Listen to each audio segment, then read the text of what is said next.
Welcome to 77 TV ప్రతి అక్షరం ప్రజాపక్షం. నా పేరు ఆరావళి.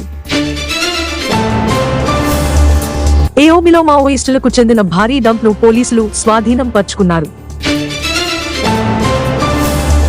సరిహద్దుల్లో సీలేరుకు సమీపంలో ఎలకనూరు కుర్మనూర్ సమీపంలో టేకుగూడ గ్రామానికి ప్రధాన రహదారికి కూతవేటు దూరంలో మావోయిస్టులు డంప్ బయటపడింది. మావోయిస్టులు ఏర్పాటు చేసుకున్న సొరంగాల నుంచి మావోయిస్టులు డంప్లు స్వాధీనం పరుచుకున్నట్లు పోలీసు ఉన్నతాధికారులు తెలిపారు. పోలీసులను లక్ష్యంగా చేసి అమర్చిన ఐఈడీ బాంబులను కనుగొని భద్రతా బలగాలు నిర్వీర్యం చేశారు.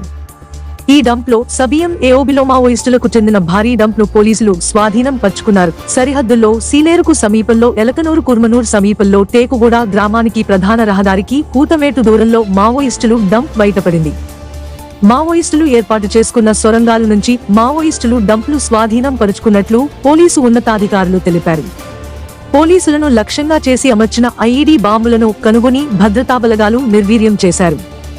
ఈ డంప్లో సబియం తుపాకీలు మెన7 ఐఈడీ బాంబులు, 36 హ్యాండ్ గ్రైనేట్లు, 4 electrical panels, LPG cylinder, electrical వైర్లు, సుమారు 500 విడిభాగాలు స్వాధీనపరుచుకున్నట్లు ఉన్నతాధికారులు వెల్లడించారు. 77 టీవీ మీకు నచ్చినట్లయితే లైక్ చేయండి, షేర్ చేయండి, సబ్స్క్రైబ్ చేయండి, పక్కనే ఉన్న బెల్ ఐకాన్ క్లిక్ చేయండి.